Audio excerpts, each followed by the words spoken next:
Hey guys, welcome to Wrestling Days and welcome to this recap of day one of the San Diego Comic-Con 2017 figure reveals, and what a day. I honestly can't remember a day this stacked, just not just with like quantity but quality. There is so much to go through. We've just got to go straight into it, and the first place that we're going to start is with the defining moments. Chris Jericho, this is the last defining moments of this year and it looks brilliant. It really captures a very important time, an important moment. It's when Jericho became the first ever undisputed heavyweight champion. Comes with big gold, comes with big eagle, you know, those two very important titles. He was the first person to hold them both at the same time, defeating The Rock and Stone Cold Steve Austin in the same night. I think this is great. Good face scan, good hair type. There's a lot to like about this figure. Let's talk about the elites, and there's a lot of elites. So first up, the one that really excites me, Mean Gene Okerlund. I'm excited about this because they did release him before, but it was Build-A-Figure, so you had to buy like 4 or 5 different sets and then put them all together. This is just a straight up elite. It looks the same, but you get like a second jacket, you get a microphone. I can't tell if that's a light or if it's like a prompter, you know, where they say lines. But Mean Gene is such a legend. You know, he was a big part on like the pay-per-views in the 80s and the 90s, and he worked for WWF and he worked for WCW, and my collection would not be complete without a Mean Gene Okerlund. I did not expect them to do one. It's come out of nowhere. I couldn't be happier. Honestly, this is huge. So I'm so excited for that Mean Gene. I think it looks ace as well. I think it's awesome. I think the figure that's probably got most people excited is Alexa Bliss. Now, different face scan to the basic, but it works. Really like the hair. Really like those metal kind of glove things. They're not quite gloves, but it's a great detail. I think the ring attire is stunning. There's a lot to like about this figure. There's a couple of things I'm not too sure about, but I don't want to say too much until like I actually see it. But this could be a Days rated figure. This could be right up there. There is not much that's niggling away. Do not get me wrong, but I don't want to get too carried away either. I think this is a big figure. This is a very big figure. As I said, a lot to like about it. Another set, if you will, of figures that look stunning. Carl Anderson and Luke Gallows, the Club. Loads of detail on these figures. It's basically the battle pack turned up to 11.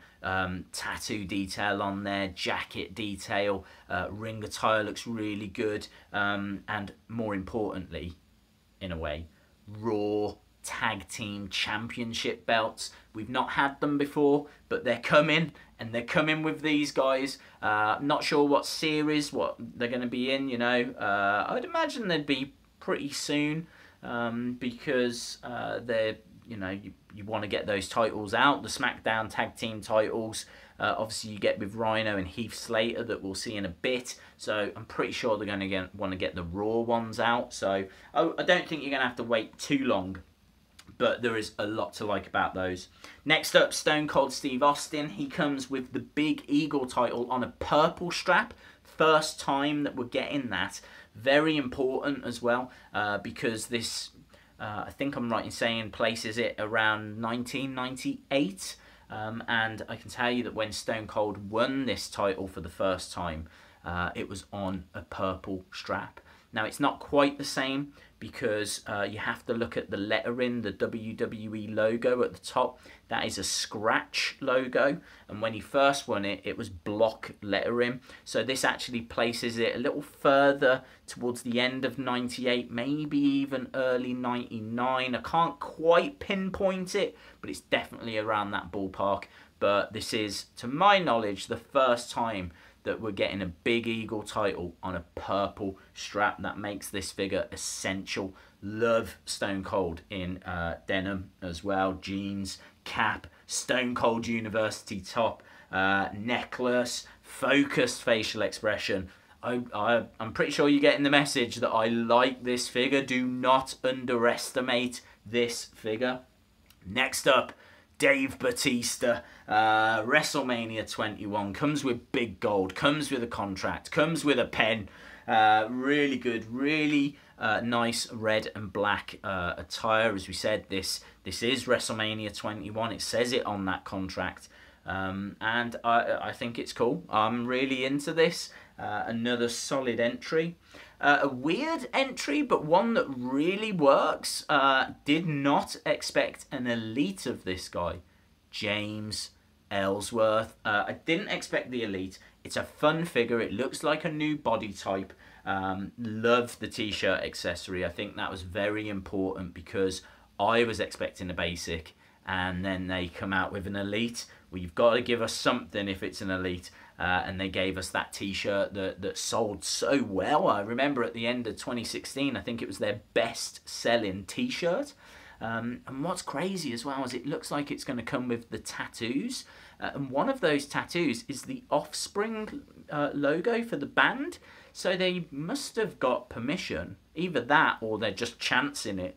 But there's been a lot of uproar about the Chris Jericho figure not coming with the tattoos.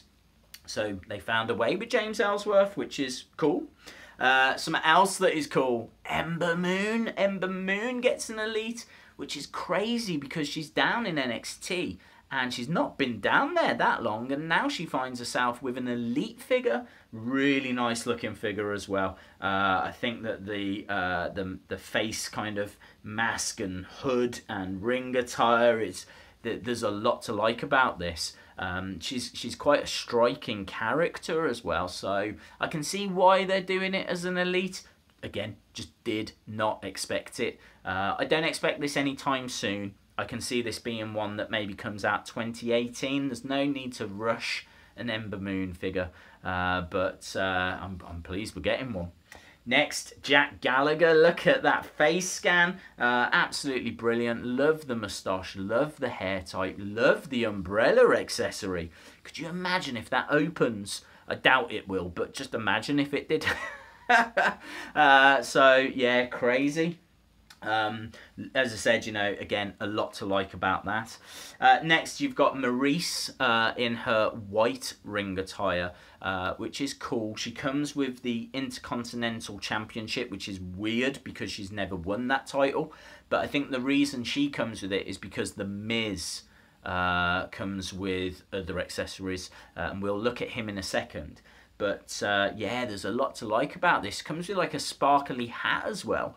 This is basically the Battle Pack Maurice figure put into like ring attire. So the face scan on it looks really strong. Again, a lot to like about it. The Miz seems to have upset quite a few people, just in general. But this figure in particular, because I think the jacket is cool, but I don't think people like that face mask, because he didn't wear it that often.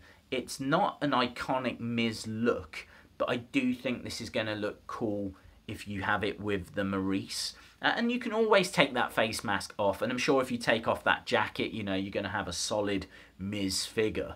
It's going to come with the Intercontinental Championship if you get it with Maurice. So there's a lot, like, you're getting a lot with these two figures. So I'm okay with it. I can see why people aren't, you know, jumping for joy over it, but I give it a chance. Give it a chance. One that doesn't need to be given a chance, Neville. Look at this figure. Black attire, ring attire with the beard. New Cruiserweight Championship as well. This will be the first time that we see this title. Not a fan of that high-flying ring accessory thing. You clip that onto a ring, and then you can have it looking like he's jumping through the air. But unless you like posing your figures and taking pictures of them, it doesn't really serve a purpose. But it doesn't matter. There is more than enough to get excited about with this Neville figure. Next, Macho Man Randy Savage, and I really like this because this is 93, 94 Monday Night Raw Macho Man Randy Savage. It's more when he was moved to the commentary team and he would come out and, you know, he was wearing stars and stripes, and I just think it's cool. I just think it captures a moment. This really was when I was like first getting into wrestling, 92, 93. So this is one of my earliest memories of the Macho Man. So I'm personally looking forward to this. I know we have a lot of Macho Man figures, but there's a lot you can do with the Macho Man, so I'm certainly not complaining. Next, Scotty 2 Hotty. Scotty 2 Hotty, did not expect this. Great face scan, bright attire, hat, glasses, jacket accessory. This is a solid flashback figure. So again, wasn't expecting it. But then you do get like legends. Is he a legend? I suppose. But like we saw quite a few last year. We saw like Tatanka last year, for example. And so you know, this is someone that I don't think has been in the line before. I'm pretty sure this is his first time to line. And yeah, I just think this will be a cool flashback figure. Loads more to go through. I think what we're going to do is we're going to have to break this down into 2 parts. So that is the end of part 1. But there is, trust me, still loads to go through. It's been one of those days. Awesome, guys. Thanks a lot for watching, and hopefully you'll join me for part 2 in a minute. Bye for now.